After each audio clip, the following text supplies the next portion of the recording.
At a lavish engagement party for her golden boy brother, Sophia is treated like staff and publicly belittled. The mockery halts when the fiancé discovers Sophia is actually a secret billionaire tech founder on the cover of Forbes. The room turns. Sophia refuses performative pride, sets boundaries, and walks out in quiet, irreversible power. The service elevator sighed open and exhaled warm air, scented with butter and orchids. I stepped out into the corridor behind the grand ballroom, a place no one photographed, where trays glittered and shoes squeaked, and the night's perfection was plated by people whose names the guest list did not record. On the other side of the velvet curtain, the violins floated through crystal. The chandeliers fractured light into glassy rain, casting it over marble like a blessing. Somewhere in that brightness, my family practiced delight the way some people practice piano. Perfect posture, perfect tempo, never missing a note. A server with a sleeve of tattoos met my eyes as he wobbled under a pyramid of flutes.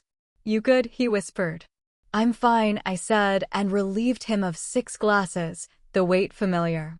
My black dress did what it always did, render me unremarkable. It was practical camouflage. People who don't expect anything from you are honest in public. From a gap in the curtain, I watched my mother kiss the air beside Victoria's mother's cheek. It was choreography they both knew. My father's laugh broke across the bar like a brass instrument. David stood at the heart of it all, a lighthouse no storm could touch, hand settled at Victoria's waist like a signature. I could read the room without entering it. The way strangers claim space like inherited land, the way staff moved around them like birds avoiding a cathedral spire. A man in a tuxedo asked me where the restrooms were. I pointed, and he thanked me without seeing me. My phone buzzed in my palm. A calendar reminder I didn't need, embargo lift, 10 p.m. Eastern. The PR team had wanted fireworks. I had asked for quiet. "No statements tonight," I'd said. "Let the paper speak." "Sweetheart," my mother called from inside, the endearment sharpened into a command. "Could you bring the petons those blinis? The caviar." I slipped through the curtain. The marble was colder than I expected. I moved in a straight line and the crowd adjusted, perfume and laughter and the stiff drift of starched linens. Victoria's friends formed a corona around her. They glittered when they nodded. David caught sight of me, and something like pleasure flashed across his face. I recognized it the way you recognize the exact moment a glass starts to fall. He raised his flute, tapped it with a spoon. The music dimmed obediently. My brother's voice carried without effort. "Friends," he said, "before we toast to the future, I want you to meet a very special part of my past." The word special drew a polite ripple. The servers paused without meaning to. I set the tray down on a side table.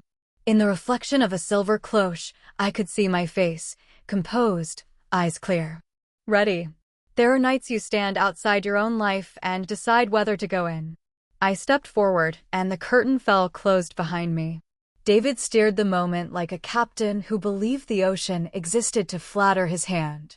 "Sophia," he said, and his smile arranged itself into an old shape, the one he wore when he beat me at chess, and explained, patiently, why I'd never seen the threat developing on the diagonal. The circle expanded to admit Victoria's parents. Richard had the kind of face that had inherited confidence rather than learned it. Eleanor wore her restraint like a pearl. "This is my sister," David announced to them, as if unveiling an object. "She's on a sabbatical from deciding what to be." Laughter rolled in softly, like foam.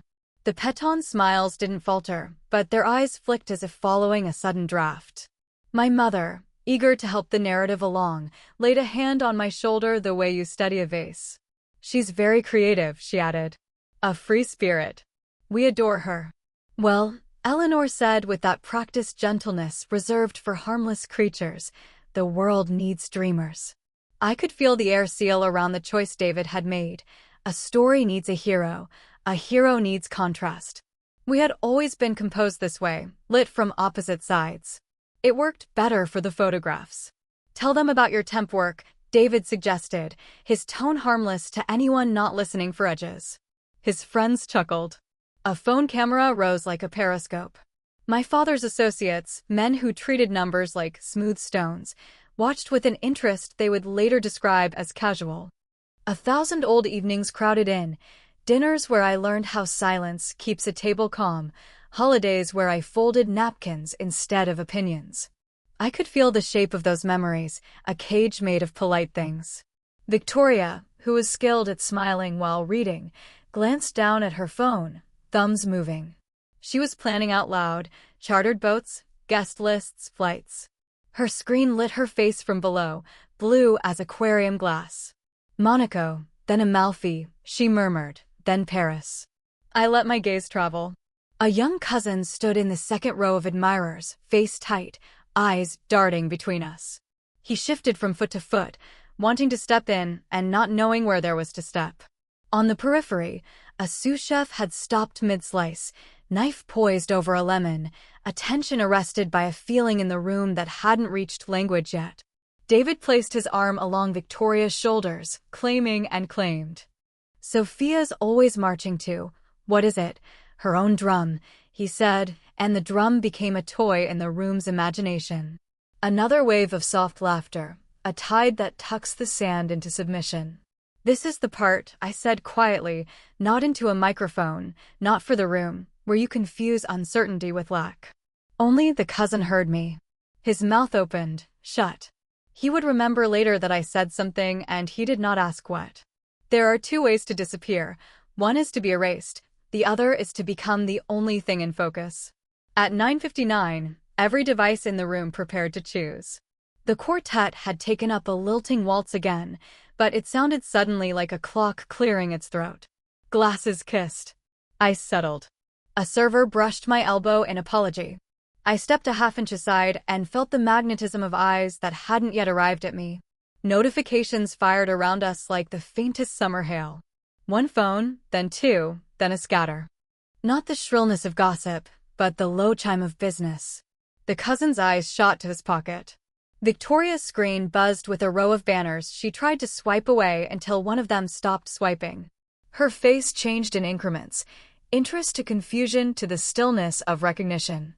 She pinched the screen and pulled it closer, then farther, as if distance would make the picture change its mind. David, she said, not loud, but with the kind of softness that warns of deep water. Is your sister's name Sophia Martinez? The air snapped. People don't look at a person, they look at the space where a fact is about to land. The circle did not close in, it held a ring, as if our feet already knew fire would need room. Victoria lifted the phone and turned it so that light leapt off it. On the screen, a photo I'd sat for against a window when the rain passed. Black suit, hair tied back, city reflected as a lattice behind me. The headline didn't shout. It spoke in the quiet authority of serif type, the disruption architect, how Sophia Martinez built a $3.2 billion AI company in plain sight. No one laughed. Somewhere, a single glass slipped and broke, and the room flinched like a horse. My mother took a step forward and did not complete it. My father's head angled as if a number had just refused to behave. It's a namesake, David began, reaching for a version of reality that had served him faithfully. He looked at me. The look asked me to help him carry the old world a few more feet. It's me, I said. 3 syllables, level. I could hear my voice land. It made the smallest sound a knife makes settling into a board. Richard reached for his reading glasses he did not wear and then remembered he did not wear them. Eleanor blinked and lost her smile behind the blink. A man who had laughed earlier found his own face unprepared for any expression. Victoria's thumb scrolled. She read the summary aloud because reading is how some people believe. IPO. Medical Diagnostics Partnerships. Government Contracts. Patents. She stopped counting the commas. Her gaze lifted from the screen to my face and did not try to rearrange it. David's hand opened, closed. His mouth formed the beginning of my name. He had used it 1,000 times as punctuation, as a cushion, as a punchline. It didn't fit those jobs now. Someone in the second ring whispered, "Quantum Solutions," and someone else repeated it like a password. The name began to move through the room with a different gravity. It attached itself to me the way a shadow attaches, suddenly obvious, suddenly inevitable. For 3 years, I had been telling the truth in rooms that didn't know how to hear it. Now the truth was printed in a place those rooms trusted like scripture. There is a sound people make when they see the shape of themselves from the outside for the first time. It isn't pretty. It isn't loud. It is the quiet that arrives after the mirror stops lying. Conversations that had existed for hours dissolved into fragments, as if words themselves were embarrassed to be caught still talking about yachts. The quartet found its way back to silence without admitting defeat. The lighting did not change, but it felt colder. My mother's voice arrived brittle and careful. "Why didn't you tell us?" It was an accusation, not yet, but it carried the exhausted entitlement of a question people ask when the world does not arrange itself for them. "I did," I said. "You mistook nouns you didn't know for excuses." My father tried the only lever he respected. "We are proud," he said, and he meant it. He was proud now. Pride is cheap when it follows a headline. David swallowed. His confidence had not left. It had become a uniform that no longer fit. "Soph," he said, and found the nickname a poor bridge. I shouldn't have." He looked at the friends who had laughed on cue, at the parents-in-law who were calculating public relations damage beneath their empathy, at the cousin who held still the way you hold still when a deer enters a yard. I didn't know. There it was, the first honest line of the night. Not apology.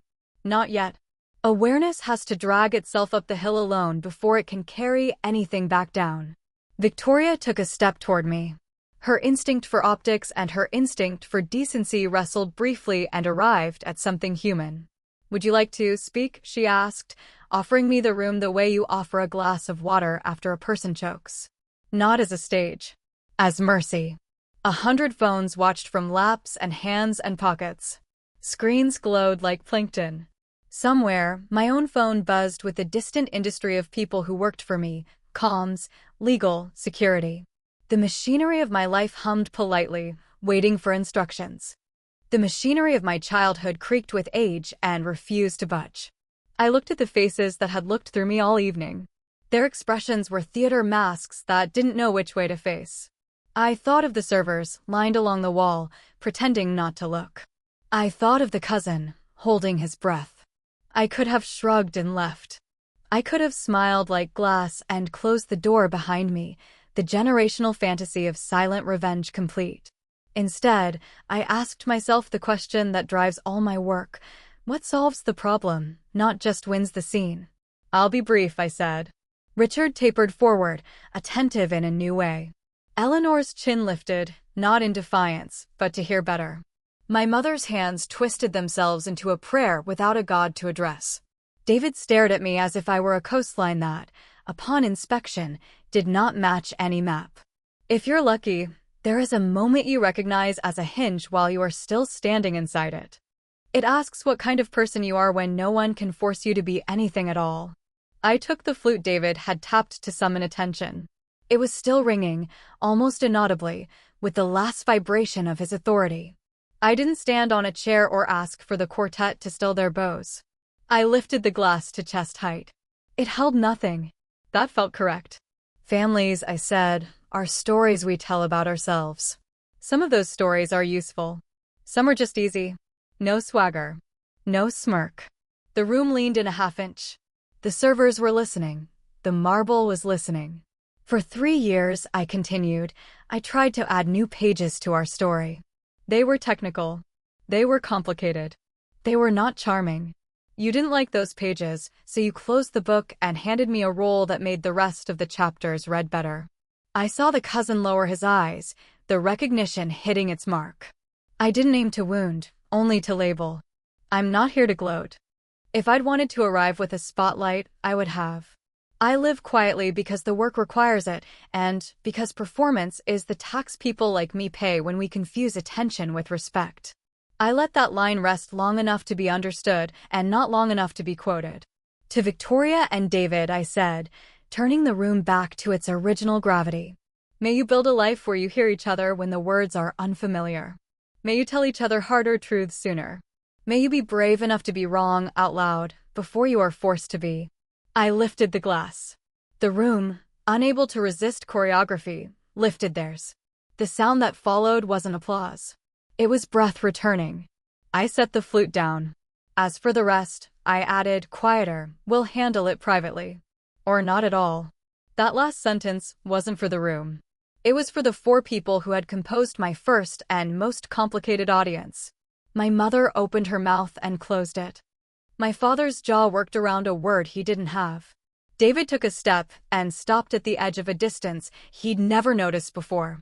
Victoria's face held gratitude and dread at the same time. She understood that the night would be consumed by a story that did not belong to her, and she understood that I had just returned as much of it as I could.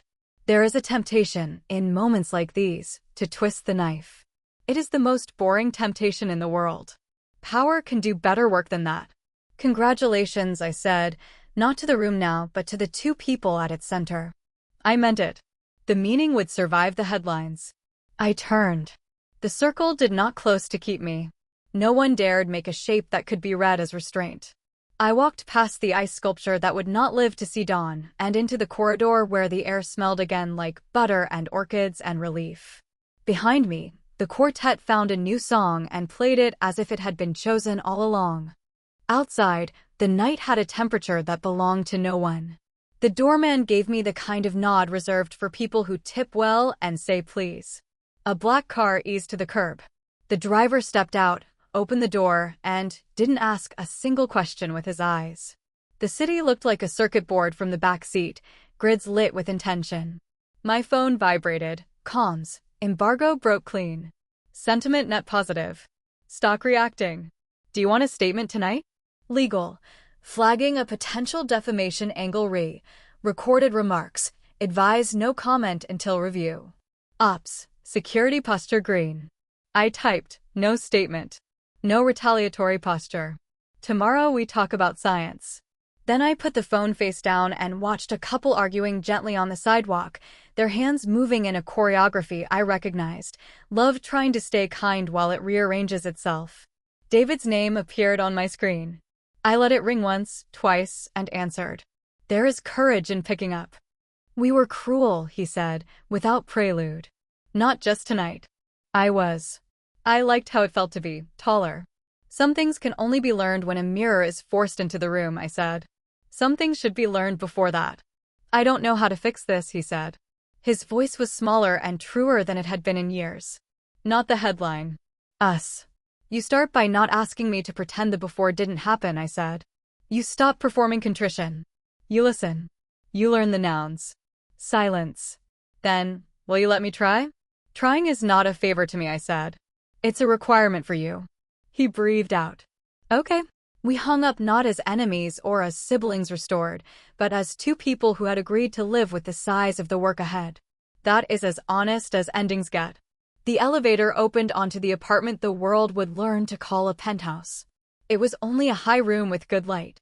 I kicked off my shoes and walked to the windows. The city returned my gaze, indifferent and generous.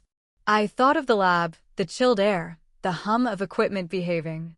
I thought of next quarter's milestones and a pediatric study that might change the odds for children I would never meet.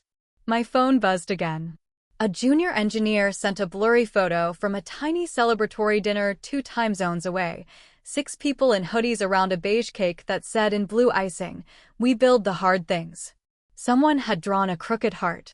I smiled into the glass that separated me from the weather. Tomorrow would be noise and meetings and care. The family chat would light up and go dark and light up again. My mother would compose a text and erase it and then send it and apologize for how long it took to send. My father would ask to tour the lab as if that were respect. Victoria would draft a message and wait for an answer that I would send when I could mean it. I turned the lights off. The city, busy and awake, kept its own counsel. In the dark, the room held my shape and did not require me to shrink or grow. Freedom isn't a door you walk through once, it's a room you arrange for your own work. Tonight, the furniture finally made sense.